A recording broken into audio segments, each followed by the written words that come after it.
Hola, soy Elena. Me golpeó lo suficientemente fuerte como para dejarme una marca bajo el ojo, y mis padres lo vieron. Me miraron directamente y luego apartaron la vista. Él se rió desde el sillón y dijo: «¿Qué familia tan educada tenéis?». Esa noche, me quedé sola, en silencio, pequeña, amoratada, pero encendí una vela. Y 30 minutos después, cuando el cerrojo volvió a sonar, no fui yo quien se quedó en el suelo. Antes de empezar, decidme, ¿alguna vez os habéis callado para mantener la paz, solo para daros cuenta de que os costó la vida entera? Dejad un comentario. ¿Qué hora es donde estáis? ¿Os habríais levantado vosotras también? En el momento en que oí el golpe en la puerta, mi cuerpo se tensó, no por miedo, sino por costumbre. Seguía sentada en el sofá, con un paño húmedo presionado bajo mi ojo izquierdo. La piel estaba sensible e irritada. No había llorado, ni una sola vez. Llorar hace que el dolor resuene con más fuerza en el pecho. El silencio, en cambio, lo envuelve todo con firmeza. La puerta se abrió antes de que pudiera levantarme. Mis padres entraron como siempre, con su propia llave. Sin avisar, solo el sonido de las bolsas de la compra del Mercadona rozando y ese aroma familiar a suavizante y jabón que llevaban usando décadas. Me giré ligeramente para enfrentarlos. Eso fue todo lo que hizo falta. Mi madre se detuvo a mitad del paso. Sus manos, que aún apretaban una bolsa de plástico, empezaron a temblar. Los ojos de mi padre se entornaron, no por la impresión, sino por puro cálculo. Estaba midiendo algo, aunque no sabría decir si era a mí o al hematoma que florecía en mi pómulo. Nadie dijo una palabra. Detrás de mí, el zumbido del televisor llenaba el aire. Ponían algo olvidable, una reposición de una comedia con risas enlatadas. Chocaba contra el espeso silencio que ahora se asentaba en el salón como el humo. Y entonces, como un reloj, Alejandro salió del pasillo, sin camiseta, sosteniendo una caña a medio terminar. Se apoyó en el marco de la puerta y sonrió con suficiencia. «Vaya, mirad quién ha vuelto, la familia educada». Ni siquiera se molestó en fingir. No ocultó su arrogancia, ni ese deje de control en su voz. Mi padre asintió rígidamente. Mi madre desvió la mirada. Ambos caminaron hacia la cocina y dejaron las bolsas con cuidado sobre la encimera, como si estuvieran preparando una foto para una revista de decoración. Yo no me moví, no me inmuté. Y entonces salieron, sin decir palabra. La puerta hizo clic suavemente al cerrarse tras ellos, más como un suspiro que como un adiós. El reloj de pared empezó a sonar con fuerza después de eso.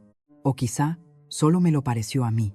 Alejandro eructó a mis espaldas y se desplomó en el sillón orejero como un hombre que no tiene nada que demostrar. La estructura de madera crujió bajo su peso. No me giré para mirarlo. Ya sabía lo que vería. Su abdomen subiendo y bajando con cada respiración lenta, sus párpados pesados, la satisfacción burlona aún curvándose en las comisuras de su boca. Mis dedos rozaron el moratón otra vez. Esta vez no para aliviarlo, sino para recordar.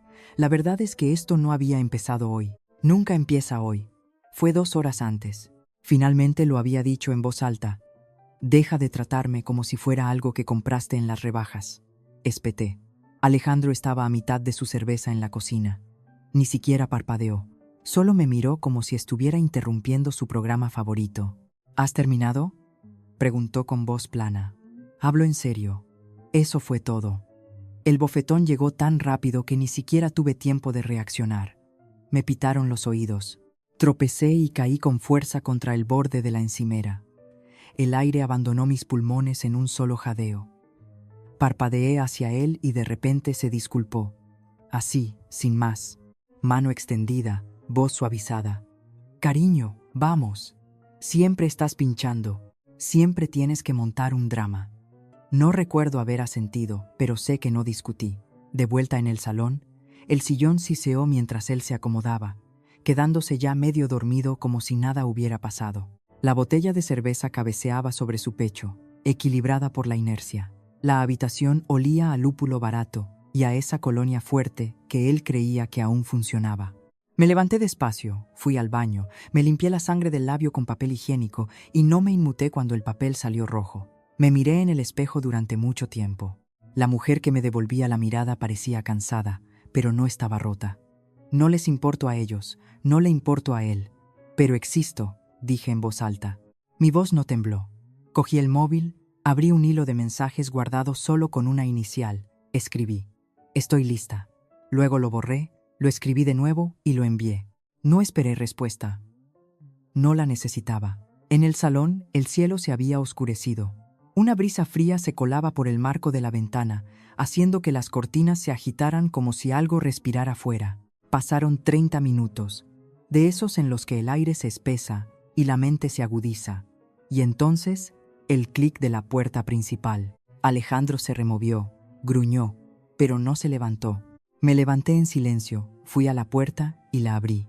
Lucía estaba allí, sin abrigo, solo con un jersey grueso y vaqueros. Llevaba una bolsa de deporte negra en una mano y una carpeta marrón bajo el brazo. Tenía el pelo recogido y la cara lavada, tranquila, pero sus ojos estaban fijos en los míos, como si hubiéramos estado esperando este momento toda la vida.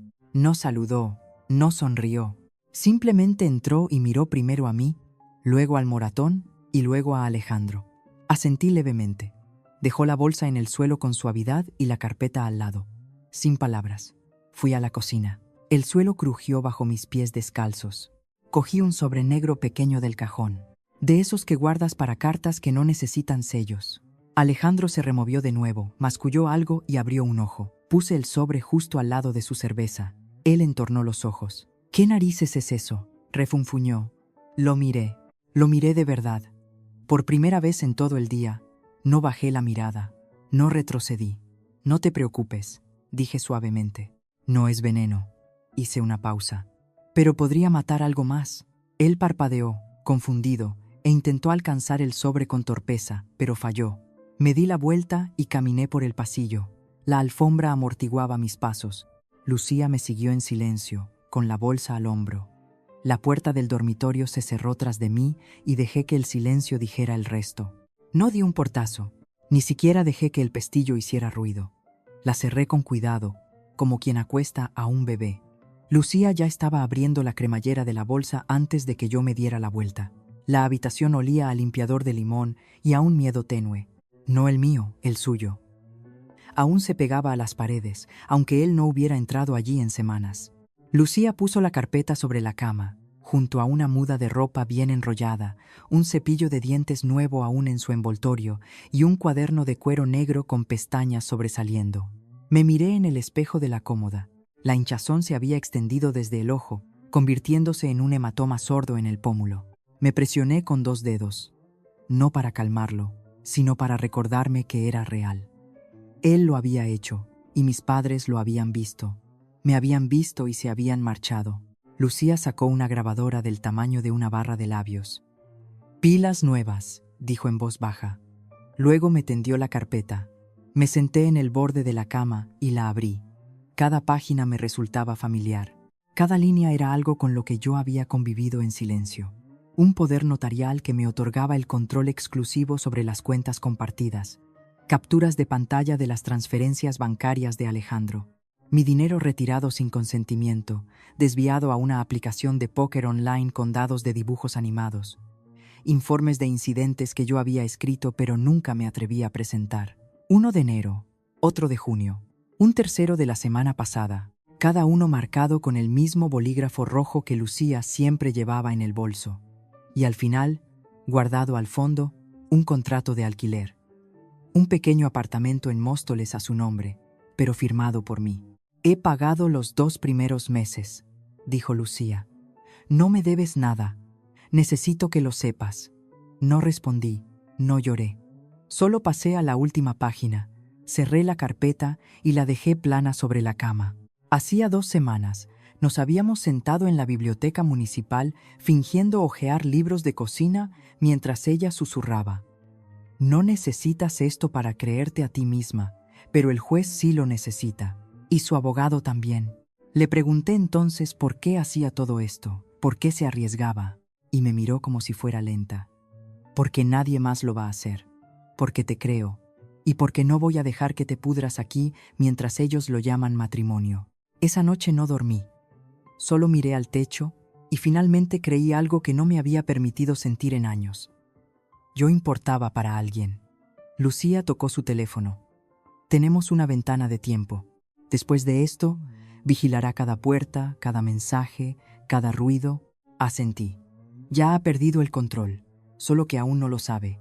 Su mano desapareció en el bolsillo lateral de la bolsa y sacó un teléfono móvil básico, sin apps, sin rastreo, solo números y llamadas. Me lo entregó. Si se entera, susurró, dará la vuelta a esta casa. Mis dedos se cerraron sobre el teléfono. Entonces será mejor que nos movamos antes de que el sofá deje de roncar. Lo dije medio en broma, pero como si fuera una señal, oí el crujido de la madera justo fuera de la puerta, el arrastrar de pies y el tintineo de cristal contra cristal. El sillón lo había delatado. Luego silencio y después pasos. Alejandro volvía a moverse. Abrí la puerta lo justo para oír. El salón estaba en calma, pero sentía el cambio, la quietud antes de que algo se rompa. El sobre que dejé junto a su cerveza probablemente ya estaba abierto. Podía imaginar su cara al ver el extracto bancario, los círculos rojos que Lucía había dibujado, los números que no mentían, los reintegros, las fechas, la pequeña nota adhesiva amarilla que puse al final. Vas a necesitar un abogado, no una cerveza. Lucía señaló el pasillo. Es la hora. Antes de que pudiera decir más, lo oímos. Pasos pesados cargando hacia el dormitorio. Pero no esperé. Abrí la puerta yo misma y salí al pasillo justo cuando él levantaba el puño para golpear. Se quedó helado, pillado por sorpresa. Tenía los ojos muy abiertos, las pupilas afiladas. Separó los labios como si fuera a ladrar algo, pero no salió nada. Levanté mi teléfono. Ese sobre es el principio, no el final. Parpadeó, confundido y luego furioso. Su mano se lanzó y me agarró la muñeca. No con fuerza, pero sí con la firmeza de quien intenta retomar el control. No vi miedo en él esta vez. Era pánico manchado de culpa. Antes de que pudiera hablar de nuevo, Lucía salió detrás de mí, con su propio teléfono ya grabando. «Suéltala», dijo tajante. «Esto ya está en directo». Alejandro soltó mi muñeca como si le quemara. Retrocedió un paso, con los ojos yendo de una a otra, buscando un punto de apoyo que ya no existía. Di un paso adelante, con los hombros cuadrados y el rostro calmado. «Sonríe, Alejandro», dije con serenidad. «Por fin estás en cámara». Él no se movió, no habló, no parpadeó. Y ese silencio fue más fuerte que el bofetón. Su cara se contrajo cuando lo dije. Ni un pestañeo, ni una palabra, solo un tic, como un cable en su cerebro que cortocircuitara un segundo. Luego vino el sonido, no un puñetazo esta vez, sino algo más ruidoso, desesperado. «Me has tendido una trampa», ladró como alguien que intenta espantar el humo dándose cuenta demasiado tarde de que el fuego ya está bajo sus pies. «¿Has metido a tu amiga en nuestro matrimonio?» Su pecho subía y bajaba demasiado rápido. Su voz se quebró, parte rabia, parte incredulidad. «Estás intentando arruinarme». No me moví. Solo miré. Lucía mantenía el teléfono quieto, angulado ligeramente, con la otra mano aferrada a la correa de su bolsa. Ella tampoco habló. Sin consuelo, sin advertencias, solo presencia. Alejandro daba vueltas como un perro enjaulado. «Esto es coacción. Lo sabes, ¿verdad? No puedes grabar a alguien así en su casa». Su voz tenía ese tono agudo y quebradizo de cuando se siente acorralado, pero cree que aún puede ganar de farol. Señaló hacia la cocina. «Has traído a un testigo a nuestra casa para provocarme». Finalmente hablé, con voz baja y firme. «No he traído a un testigo, he traído protección». Su mandíbula tembló de nuevo. «Te juro por Dios, Elena, que llamaré a la policía yo mismo. Les diré que has perdido la cabeza, que eres violenta, inestable. Has entrado en mi correo, me has estado espiando». Incliné la cabeza. «Bien», él parpadeó. «¿Qué?» Caminé hacia la mesa del centro, sin prisas, y cogí el sobre marrón que había preparado antes. Se lo entregué como una camarera entrega la cuenta. «Yo ya los he llamado, querrás estar listo cuando llamen a la puerta. A eso es a lo que se van a enfrentar». Abrió la solapa y se quedó petrificado. Dentro había un fajo de papeles grapados, fechas, notas médicas, fotografías, una copia de la solicitud de orden de alejamiento que Lucía y yo íbamos a presentar al amanecer. Arriba del todo, petición de urgencia, riesgo de violencia doméstica. El silencio que siguió no fue paz, fue peso, el peso de la verdad, golpeando a un hombre acostumbrado a dar puñetazos y marcharse sin consecuencias. Escaneó la página. Una mano cayó a su costado, la otra apretó el papel. Por una vez, no tenía palabras. Di un paso atrás, no por miedo, sino para dejar que la escena respirara. Y en ese respiro, mi mente volvió atrás. Hace 2 meses empecé a escribirlo todo. No porque lo hubiera planeado, no fue así. Simplemente estaba cansada de dudar de mi propia memoria. Hubo aquella mañana en que me desperté con un moratón detrás de la oreja y ningún recuerdo de cómo llegó allí. Así que hice una foto, la subí a una carpeta privada en la nube bajo un nombre falso, Librería del Río, por si acaso. Luego estuvo la noche en que me encerré en el baño, temblando mientras Alejandro golpeaba la puerta. Escribí lo que decía, cada palabra. Se lo envié a Lucía sin saber por qué. Ella respondió 2 horas después. Sigue documentando, te creo. Esas 4 palabras pesaron más que cualquier bofetón que él me hubiera dado. Más tarde, conseguí que una amiga enfermera me firmara el informe de urgencias donde dije que me había resbalado en el garaje. No hizo preguntas, solo me abrazó un poco más de lo habitual. Y luego estaban las grabaciones, las silenciosas, como el mensaje de voz que dejó la semana pasada cuando había estado bebiendo. Nadie te cree de todas formas, Elena. Yo soy el que trabaja, yo soy el que se encarga de todo. Tú no eres nada. Esa voz, plana y cruel, era ahora mi red de seguridad. En el salón, Alejandro intentó otra vez. ¿Sabes qué va a pensar la gente? Que tú eres la obsesionada, la inestable. Diré a todos que me estabas rastreando. Estás paranoica. No respondí con palabras. Abrí la aplicación de grabadora de mi móvil, subí el volumen y pulsé reproducir. Su voz llenó el aire como humo colándose bajo una puerta. Eres tan estúpida que duele. Te crees que importas, pero eres mi propiedad. No eres más que una carga con la que tengo que cargar. Lucía no parpadeó, solo lo miró con expresión ilegible. Él se estremeció, su rostro perdió el color. Parecía más pequeño, más débil, como un niño al que pillan robando pero que aún cree que puede culpar a otro. La habitación estaba en silencio, salvo por el zumbido de la nevera y el eco de su propia voz saliendo del altavoz. Entonces llegó el tenue destello de luces azules y rojas a través de las persianas. Alejandro giró hacia la ventana. «No lo has hecho.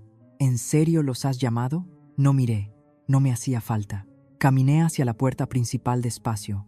Mi mano encontró el pomo. Hice una pausa, inhalé. Luego dije, casi con amabilidad: «Vamos a ver si sigues sonriendo en la foto de la ficha policial». El golpe en la puerta no fue fuerte, pero la voz de Alejandro se rompió como el cristal, presa del pánico, subiendo con ese tono estridente que yo había oído demasiadas veces. «Me está tendiendo una trampa. No creáis ni una palabra. Tiene a su amiga escondida en la cocina con una cámara».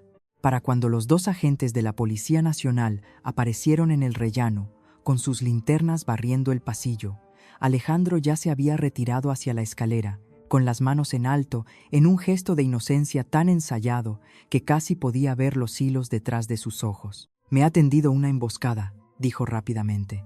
«Es inestable, lleva semanas actuando de forma extraña, está intentando arruinarme la vida». No respondí. En su lugar, me hice a un lado y señalé hacia la mesa de la cocina, donde había organizado cuidadosamente las carpetas, con pestañas, fechas y firmas. El USB que Lucía entregó aterrizó en la palma de uno de los agentes con un clic suave. «Querrán empezar por la cronología», dije. Uno de los agentes, un hombre joven con el pelo muy corto y mandíbula marcada, abrió la primera carpeta. La otra, una mujer de unos 50 años, miró a Lucía y luego a mí. «¿Ha hecho usted todo esto sola?», preguntó, casi como si le sorprendiera. Asentí. «Sí, agente». El joven soltó un silbido bajo mientras pasaba las imágenes en el USB. ¿Estas fotos tienen marca de tiempo?» «Sí, y están cotejadas». Mi voz se mantuvo firme. Alejandro, aún a medio camino en las sombras de la escalera, se rió. Era una risa quebradiza, hueca. «Vaya, esto es de locos. Está montando una producción teatral». El agente lo ignoró y siguió mirando. Le pidieron que se sentara. Como no lo hizo, el joven desenganchó discretamente su radio y masculló un código. Eso hizo que a Alejandro se le cayeran los hombros. Lentamente, se sentó. Para cuando el sol empezó a asomar por encima de los tejados del barrio, estábamos en 2 patrullas diferentes de camino a la comisaría de la calle Leganitos. Yo iba con la agente veterana, cuyo número de placa era el 124.500. El cuero del asiento trasero estaba frío bajo mis vaqueros. En la comisaría, a Lucía y a mí nos separaron. Me lanzó una mirada tranquila antes de que la llevaran por otro pasillo. A mí me guiaron a una sala de interrogatorios de color verde pálido, sin ventanas, solo una mesa, 2 sillas y una cámara zumbando en la esquina. La inspectora volvió sola y cerró la puerta con suavidad. «¿Sabe?», dijo sacando un cuaderno. «Es raro ver a alguien venir tan preparada». No sonreí. No me preparé para pelear. Me preparé para que me creyeran. Asintió despacio, estudiándome los ojos como si decidiera qué clase de mujer era yo. Repasamos los archivos. Hizo preguntas. Respondí sin lágrimas. Ya había llorado en cada rincón de aquella casa. No me quedaban lágrimas para la comisaría. Al otro lado del pasillo oía la voz de Alejandro. Alta, agresiva, familiar. Cuando la inspectora se retiró un momento, un hombre con traje gris entró en la sala opuesta a la mía. El abogado de Alejandro. Había llegado demasiado rápido, lo que significaba que estaba sobre aviso.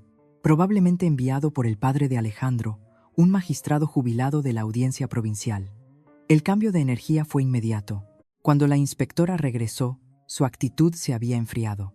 Las preguntas fueron más punzantes, menos sobre lo que pasó, más sobre por qué me lo había guardado tanto tiempo. «Así que», dijo golpeando la declaración, «no fue a la policía hasta hoy». «¿Por qué ahora?» «No esperé», dije en voz baja, sacando un último documento de la carpeta. Documenté y advertí a alguien hace meses. Deslicé un acta sobre la mesa. Estaba firmada por mi psicóloga, con fecha de 6 meses atrás. En ella anotaba el riesgo de escalada, nombrando específicamente a Alejandro. El último párrafo decía: «La paciente muestra un miedo razonable por su seguridad en el domicilio conyugal. Se la insta a tomar medidas legales de protección de inmediato». La inspectora lo leyó 2 veces. Aún así, hizo la pregunta que yo más temía. «¿Está segura de que no intenta simplemente tomar ventaja en un posible divorcio? ¿Reparto de bienes? ¿Custodia?» Por un segundo, me temblaron las manos, pero las entrelacé con fuerza en mi regazo. Sabía qué aspecto tenía. Tranquila, sin lágrimas, la espalda demasiado recta, no lo bastante rota para parecer real, respondí con claridad. Si hubiera esperado a que las cosas empeoraran, alguien me habría culpado por no haber venido antes. Si vengo ahora, dicen que soy calculadora. Así que me preparé, porque sabía que nadie me daría el beneficio de la duda. No respondió, solo anotó algo. Mi mente se desvió un momento a una noche hace 3 meses en la consulta de mi psicóloga. La habitación estaba iluminada con luz tenue y cálida. Le pregunté, casi en un susurro: «Si me voy y nadie me ayuda, y él acaba matándome igual, ¿dirán que estaba loca por quedarme?». Ella dejó el bolígrafo y me miró. «Entonces no te vayas de una forma que puedan olvidar». Esa noche empecé a planear. No para castigar a Alejandro, sino para asegurarme de vivir. De vuelta en la sala, la inspectora se levantó y dijo que volvería en unos minutos. Esperé, contando el lento tic-tac del reloj de pared. Cuando volvió, suspiró primero. Un suspiro audible, como si no quisiera decir lo que venía a continuación. «Lo vamos a retener 24 horas», dijo. «Después de eso, la cosa se complica». Asentí. Me entregó una carpeta con los documentos de mi orden de alejamiento. Firmé sin vacilar, sin ceremonias, sin alivio, solo pasos uno tras otro. Fuera, el cielo se había vuelto de un gris azulado lavado. El frío de la mañana me mordía la piel, pero no temblé. Lucía me recibió al pie de las escaleras de la comisaría. Sus ojos buscaban los míos. «¿Te han escuchado?». Asentí y caminé hacia el aparcamiento. «Eso», me susurré a mí misma mientras subía al coche. Fue la parte fácil, porque la parte difícil fue contarle a mi madre lo que pasó y oírla no decir nada. El silencio en el trayecto en coche hasta el piso de alquiler fue más denso que cualquier cosa que la comisaría hubiera ofrecido. No pesado como el miedo, simplemente cargado. Lucía aparcó junto a la acera frente a la modesta unidad que yo había alquilado con poca antelación. El tipo de sitio donde no planeas quedarte mucho tiempo. Paredes finas, todo beige. La cocina que te hacía pedir comida a domicilio sin ni siquiera abrir la nevera. Giré la llave. La puerta hizo clic. Y ese sonido, tan pequeño, fue el primer respiro real que di en todo el día. Entramos. Lucía me ayudó a subir las últimas maletas. Ninguna de las dos dijo mucho. Ella había estado a mi lado desde el amanecer, durante el informe, el procesamiento, la burocracia sin emociones. Ahora estábamos aquí, dos mujeres en una habitación llena de muebles de otra persona. Ella desdobló una manta en el sofá gastado. ¿Quieres que me quede? Negué con la cabeza. Necesito hacer esto sola. Asintió como si lo entendiera. Quizá lo hacía. Quizá sabía que esta parte no era sobre seguridad o comodidad, sino sobre algo que tenía que enfrentar con mi propia voz. Después de que se fuera, me quedé en medio de aquel apartamento, sin saber qué hacer con las manos. Se sentían como si aún sostuvieran algo. Quizá miedo, quizá memoria. Me senté a la pequeña mesa de la cocina, de esas de chapa barata que se despega por los bordes. Cogí mi móvil. Mi pulgar dudó sobre su nombre, mamá. Siempre estaba guardado así. Ni madre, ni Juana, ni casa, solo mamá. Pulsé, llamó. Y mi corazón no se aceleró como cuando me metía en líos de pequeña. No latía con fuerza como cuando Alejandro gritaba. Solo me dolía, un anhelo profundo y hueco que había vivido en mí durante décadas. Ella contestó, Elena. Su voz era cautelosa, no preocupada, ni cariñosa, solo neutra. Solo quería que supieras, dije, que lo han detenido. Pausa. ¿Por qué? Tragué saliva. Por lo que me ha hecho. No dijo nada. Continué, no porque quisiera, sino porque necesitaba oírme decirlo en voz alta a alguien que me conocía antes de que yo conociera el miedo. Los moratones, las visitas al hospital, el dinero que se llevó, los gritos. Pensé que quizá habías visto algo. Pensé que quizá volveríais atrás. Otra larga pausa. Un matrimonio no es perfecto, Elena, pero ventilar así los trapos sucios. Te criamos para ser más fuerte que eso. Mis dedos se apretaron contra el borde de la mesa. Eso era todo. Esa era su respuesta. No lloré, no grité, ni siquiera sentí la punzada en el pecho hasta varios segundos después, porque ese fue el momento en que me di cuenta de que había estado cargando con la esperanza equivocada. Dejé el móvil en la mesa. No colgué, simplemente lo dejé allí, con su voz aún zumbando de fondo, luego desvaneciéndose, hasta que se cortó. Abrí mi diario, el que Lucía me regaló hace meses, cuando empezó a notar el silencio en mis ojos. Escribí despacio, hoy he enterrado la última ilusión. No necesito que ella lo entienda, solo necesito dejar de necesitarla. Cerré el diario. Al otro lado de la habitación, el sobre que llevé a la comisaría asomaba de mi bolso. Lo saqué, busqué una carpeta limpia y lo metí dentro. Luego lo rotulé con un rotulador negro. Cierre. El sol ya se había puesto. Las sombras se alargaban sobre la alfombra. Hice un té, algo caliente que sostener, no para beber. Me recosté en el sofá, dejando que el vapor subiera. Mi cuerpo aún recordaba dónde había estado cada golpe, pero ya no me estremecía.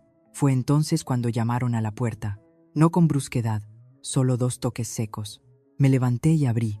Lucía. Tenía la cara pálida, los ojos muy abiertos. No por miedo, sino por incredulidad. Tienes que ver esto. Pasó a mi lado y cogió el mando de la televisión, sintonizando un informativo local. Allí estaba él, Alejandro, con una camisa impecable, ni una arruga, como si nada hubiera pasado. Su abogado estaba a su lado, asintiendo mientras él hablaba. Nunca quise hacer daño a nadie, decía Alejandro ante el micrófono. Mi mujer está pasando por un momento emocional difícil. Han sido tiempos duros. Solo quiero que reciba la ayuda que necesita. ¡Ayuda! Lucía me miró.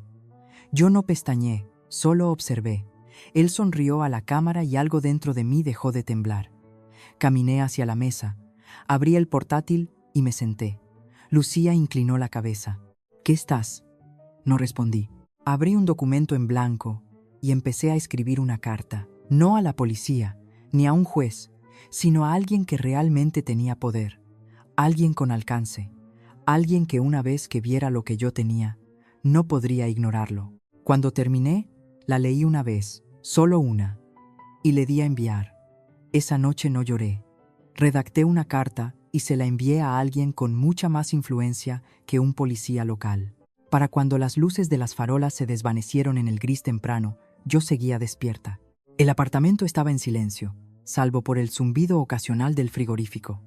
Mi cuerpo no pedía sueño, pedía verdad, y se la di. Sentada a la encimera de la cocina, encorvada sobre el portátil, con la pantalla atenuada pero viva. Bebí de una taza desportillada un café que se había enfriado hacía horas. Mis manos no temblaban. Ya no me estaba escondiendo. El correo estaba abierto, dirigido a Clara Jiménez, una periodista con la que nunca había hablado, pero a la que llevaba semanas siguiendo. Su rostro había aparecido en mi pantalla una noche de insomnio, informando sobre una mujer que denunció a su marido, un alto cargo político, y sobrevivió no solo al escándalo, sino a la vergüenza. Su historia cambió leyes. Esa noche guardé el nombre de Clara en mis marcadores. Ahora escribí bajo su nombre: querida Clara, no sé si me creerá, pero voy a darle todas las razones para hacerlo.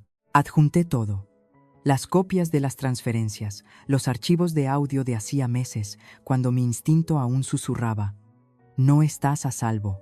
Las fotos, el primer moratón, los recibos, los hilos de mensajes con sus amenazas ocultas entre líneas casuales. Incluí una cronología completa, la declaración policial, mi nombre, y luego escribí una última frase: si desaparezco, esta es mi voz. Publíquelo de todos modos. Le di a enviar.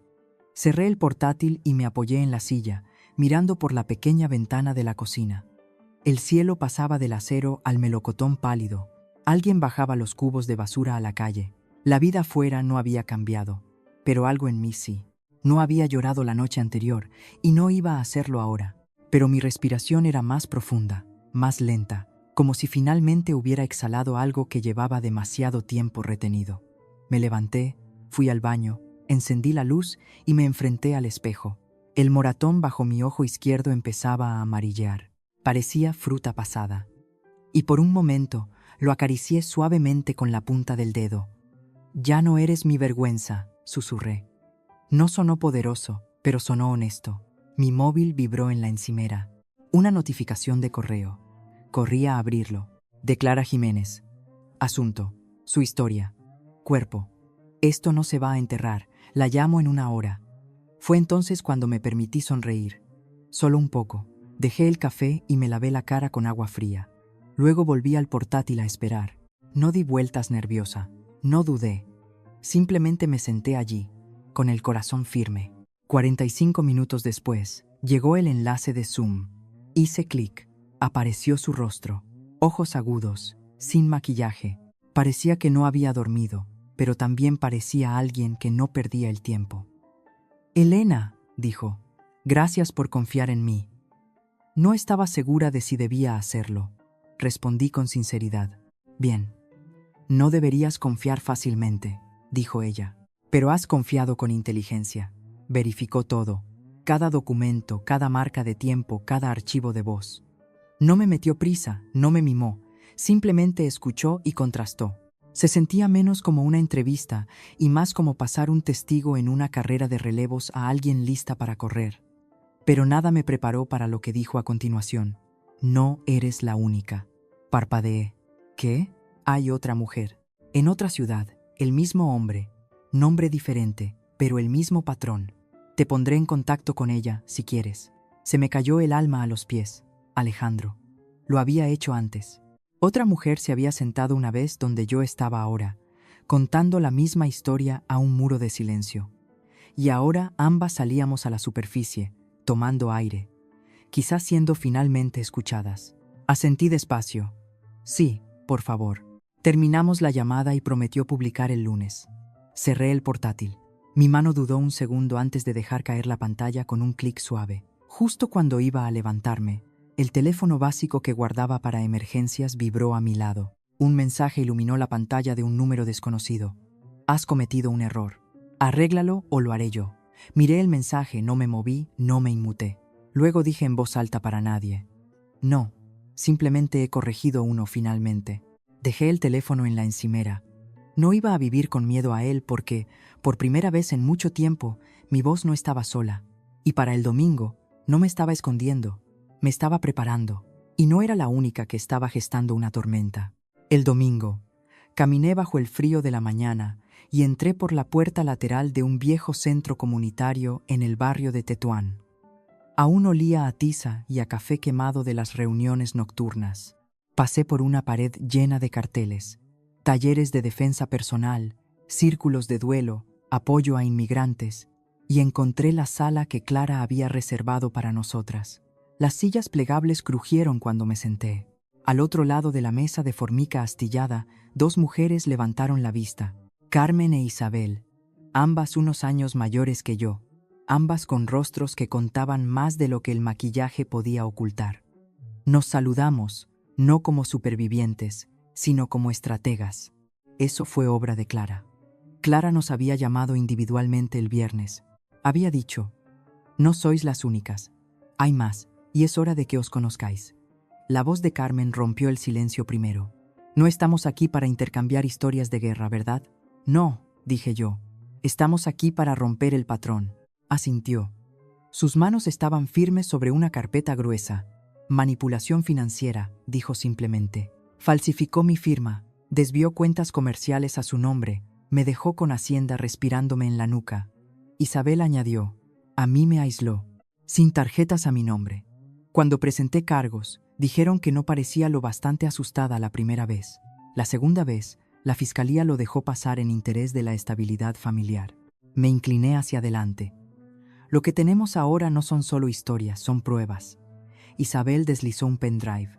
Carmen desplegó impresiones y hojas de cálculo. Abrí mi portátil y accedí a la unidad compartida que Clara había configurado.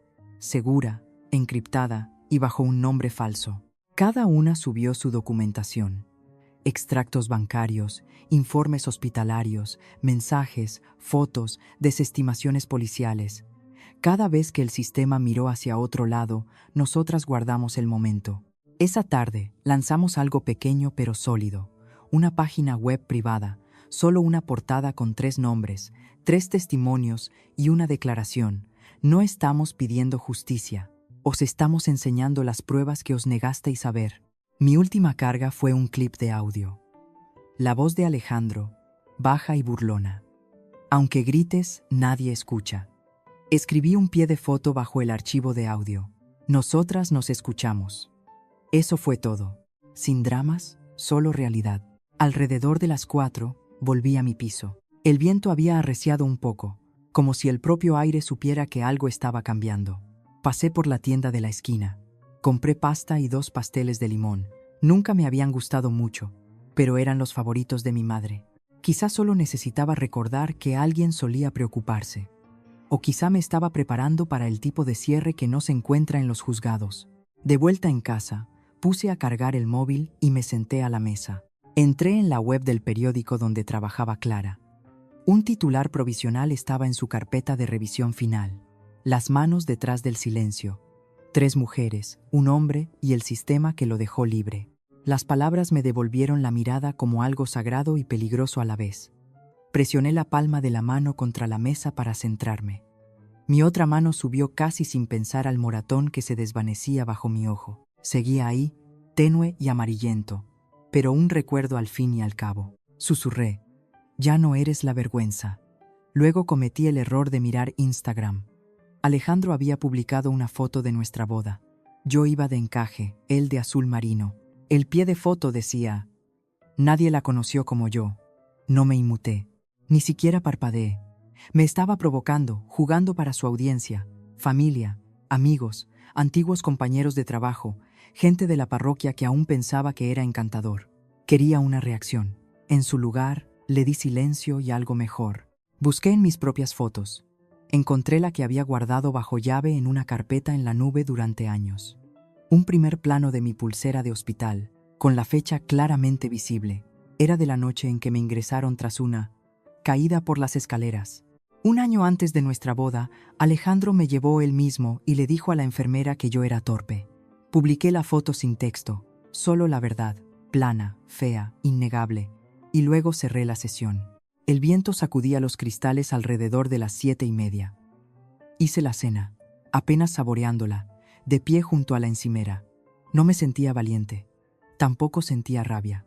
Lo que sentía era algo más estable, más pesado, como el peso de finalmente ponerse recta después de años encorvada para sobrevivir. Antes de irme a la cama, recorrí el apartamento y comprobé los cerrojos 2 veces. Sabía que el artículo saldría el lunes por la mañana. Sabía que faltaban menos de 24 horas para que dejaran de ser susurros entre supervivientes. Sería público, y la gente tendría que elegir de qué lado estaba. Justo antes de medianoche, encendí una vela que no había tocado desde que me mudé. Mi psicóloga me dijo una vez que los rituales importan cuando estás reclamando tu espacio. Así que me senté en silencio en el salón, con la vela parpadeando en la esquina, y susurré, no a Dios, sino a mí misma. Venga lo que venga, estoy lista. El artículo salió a las 7:02 de la mañana. No tuve que buscar mucho.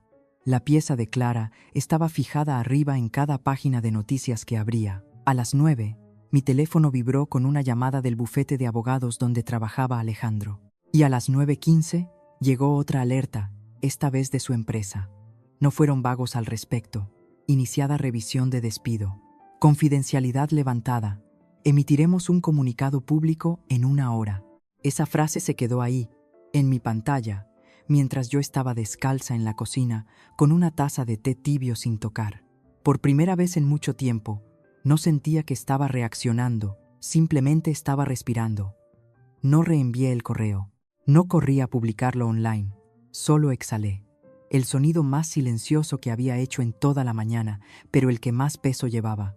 Seguí con mi día, lo más normal que pude. Doblé la colada, puse de comer al gato, limpié el polvo del alféizar con la manga. De vez en cuando miraba el móvil, viendo cómo crecía la marea digital. Los comentarios inundaban el artículo. Algunos alababan el reportaje, otros compartían sus propias verdades, pero fueron los mensajes privados los que me detuvieron.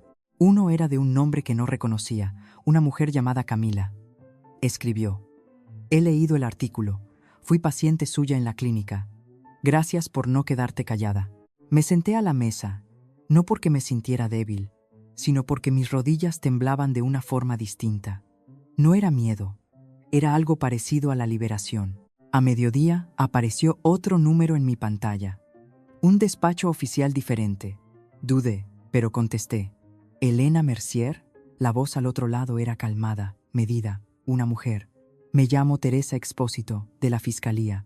Quería informarle de que vamos a reabrir su caso. No respondí de inmediato.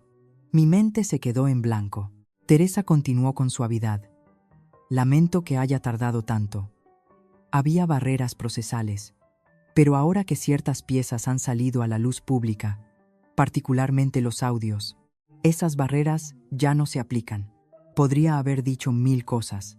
Podría haber preguntado por qué hacía falta un artículo, una tormenta social, una ola de extraños, pero no lo hice.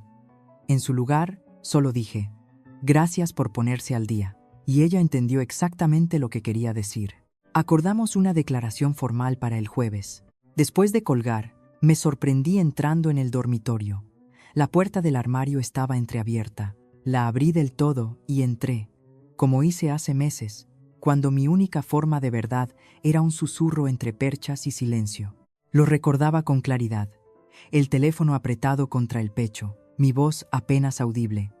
Estoy grabando esto por si acaso, había dicho aquel día. Ese audio estaba ahora incrustado al final del artículo de Clara. Y ahora, según Teresa, también estaba registrado en el expediente judicial oficial. Mi móvil volvió a vibrar. Volví a la cocina y lo desbloqueé, esperando otro mensaje de apoyo. Pero no era eso. Era Alejandro. Acababa de subir un video, sin ediciones, sin música, solo su cara. Pelo revuelto, ojos rojos, voz temblorosa. Me están pintando como a un monstruo, decía. Ella hace que parezca que soy un maltratador. La quise. Aún la quiero. Pero esto es cruel. No es la mujer que creéis. Es vengativa. Lo miré en silencio, no por sorpresa, sino porque finalmente podía ver a través de la actuación. Solía confundir esa voz, la fragilidad, los quiebros, con arrepentimiento, pero ahora solo parecía alguien intentando desesperadamente volverse a poner una máscara que ya se había hecho añicos en el suelo. Bajo su publicación, los comentarios eran variados al principio, pero luego uno despegó. Una mujer respondió. Ella no rompió el silencio, sobrevivió a él. Eso suena más fuerte. Se compartió más de 30.000 veces antes de que terminara la hora. Cerré el vídeo, dejé el móvil. Era media tarde cuando llegó la siguiente notificación. Esta vez legal. Orden de protección ampliada. El demandado debe entregar todas las armas de fuego registradas antes de las 22 horas. Lo leí una vez y otra, despacio. La hora coincidía con la notificación. Le habían entregado la citación. Me eché hacia atrás en la silla, observando un rayo de luz cruzando el suelo. Mi té estaba frío. Mi gato dormía en su sitio de siempre. Y por primera vez, desde que empezó todo esto, el aire a mi alrededor se sentía quieto. Lo dije en voz baja, más para las paredes que para alguien en particular. No hemos terminado, pero ahora ya no somos invisibles. No había rabia en mi voz, solo verdad. Y la verdad, cuando finalmente tiene espacio para existir, no necesita gritar. Esa noche, encendí una vela, no por el dolor, sino por algo que había olvidado que merecía: paz. Una semana después, mientras el sol caía tras el perfil de la ciudad, volví a estar frente a los juzgados de la Plaza de Castilla, los mismos escalones, las mismas puertas anchas, pero mis rodillas no temblaron. En mis manos llevaba un sobre marrón sellado, el último papeleo. No pesaba, no físicamente, pero sí por su significado. Podría haber sido de piedra. Mi solicitud para finalizar el divorcio, para que la orden de protección se mantuviera hasta que el juez dictara sentencia. Pero no era por eso por lo que había venido hoy. No venía a presentar papeles. Estaba esperando. Una brisa movía mi abrigo mientras observaba los coches pasar. Tráfico de tarde, claxones, radios bajas, alguna risa de una terraza cercana. El edificio del juzgado se alzaba tras de mí, ya silencioso. Entonces, unos faros giraron hacia el aparcamiento. El coche se detuvo y Lucía bajó primero. No saludó con la mano, simplemente me miró con complicidad. Carmen la siguió, con las mangas del abrigo remangadas y una expresión cansada pero serena. Detrás de ella, Isabel. No llevaba nada más que una pequeña vela apagada en la mano. No necesitábamos palabras. Habíamos usado ya demasiadas en meses de llamadas nocturnas, confesiones en voz baja y bancos de tribunales. Se pusieron a mi lado como columnas. Vine aquí sola una vez, murmuré. Me voy con hermanas ahora. Lucía me apretó el brazo. Carmen sonrió a medias. Isabel simplemente asintió. La última luz del sol besaba el horizonte en tonos naranja y lavanda. Estábamos allí, 4 mujeres frente a un edificio que una vez fue el eco de nuestro silencio. Me giré, sobre en mano, y entramos juntas.